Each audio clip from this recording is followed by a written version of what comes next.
Hi guys, and welcome back to IBC 2016. We're back on the Blackmagic stand to get a bit of an update on the Video Assist 4K, which was announced at NAB earlier in the year. And we're also going to have a little look at get an update on the new 4.0 software update for the Ursa Mini. But here to tell us a little bit more about it is Stuart. Hi Stuart, how you doing?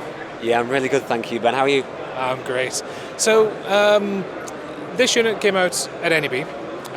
It's a 4K version of the Video Assist that we had before, so it obviously takes a 4K signal in, can record both 4K and HD.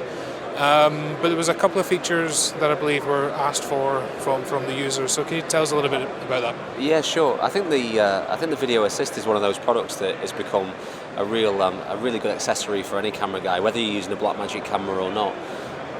But as we kind of keep on evolving the product, one of the things that we're looking to do all the time is to add more feature set into there, to really just make it that perfect product, if that perfect product exists, that is. I guess the first thing is codecs. When we first announced the Video Assist 4K, it had ProRes capability, it also had RAW capability. But we spoke to our good friends over at Avid and we asked them about DNx support, and that was a logical next step. So what you'll see over my shoulder is we're showing at the moment DNxHD 45. But as I scrub up and down the menu, you'll see we go all the way up there to DNxHR, HQX.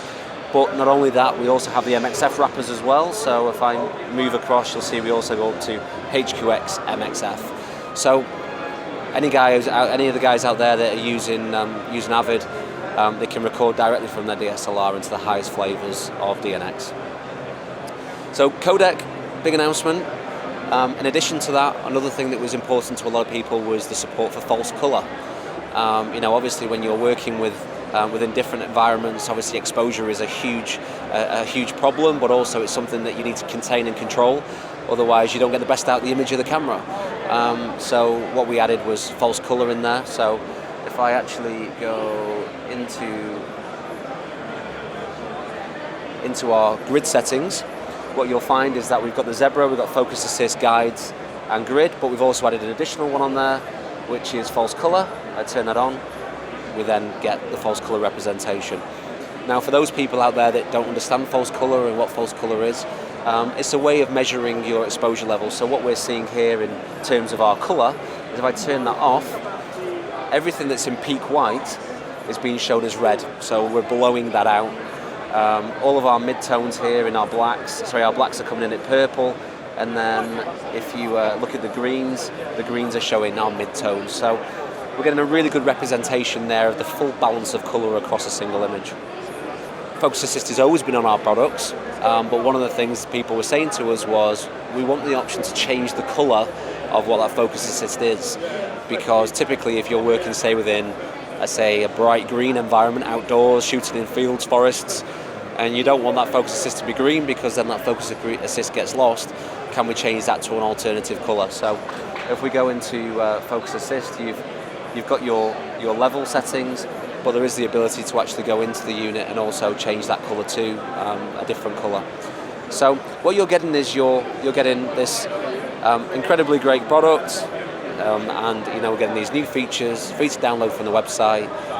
Basically go on there, hit download, update your brand new software to your Video Assist, and away you go. And I noticed the design shares quite a bit of resemblance to the new 4.0 update on the Ursa Mini as well. I think when you're looking at software design, what you want to try and do is create familiarity. A lot of our customers have multiple Blackmagic products, from cameras all the way through to Video Assist and other products too. So you want to make sure that there is an element of understanding and similarity between different product types. That said, I think that whenever we create new software, whenever we're working on layouts of GUIs, it's always important that you look at the flow. And we'll see that when we look at the Ursa Mini software, is that it's all about thinking in a logical step of saying, okay, what I want to do is I want to go from this stage to complete my settings without having to bounce around several menus, scroll through lots of menus to find what it is that I want to do. So it's all about logic, really.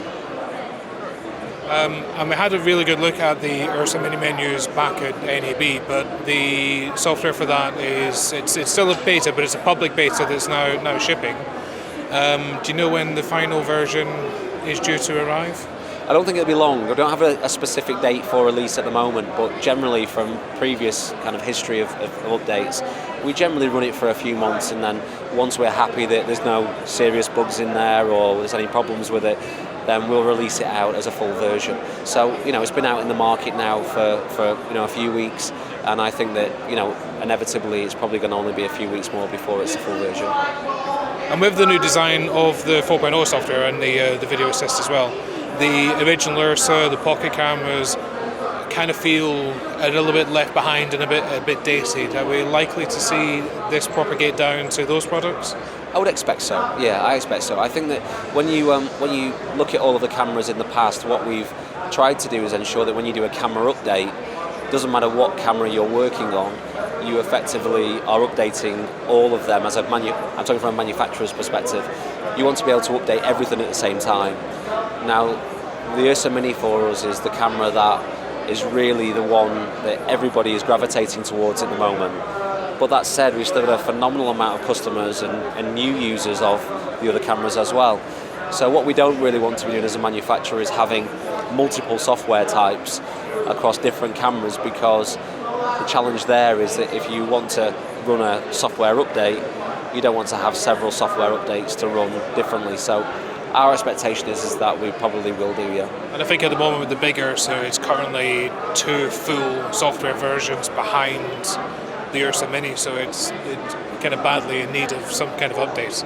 Yeah, I mean, obviously the Ursa is a camera that is, it's been a very successful camera for us. I think that when you look at the impact of Ursa Mini, it's really kind of been astonishing for us. We've had such an amazing interest around Ursa Mini, and the results that are coming back, the things that we're seeing are phenomenal. I think that what we're trying to do at this moment in time is get as close to perfect as we can with that Ursa Mini, and then we're going to obviously work on other models as well. It's all about ensuring that we don't just kind of leave this product behind. We have to get this right and then update the other ones as quick as possible. And history would say that we do that pretty quickly once we've nailed this one down. Great. Well, as always, thank you very much for your time and giving us an update on the video assist. Thank you.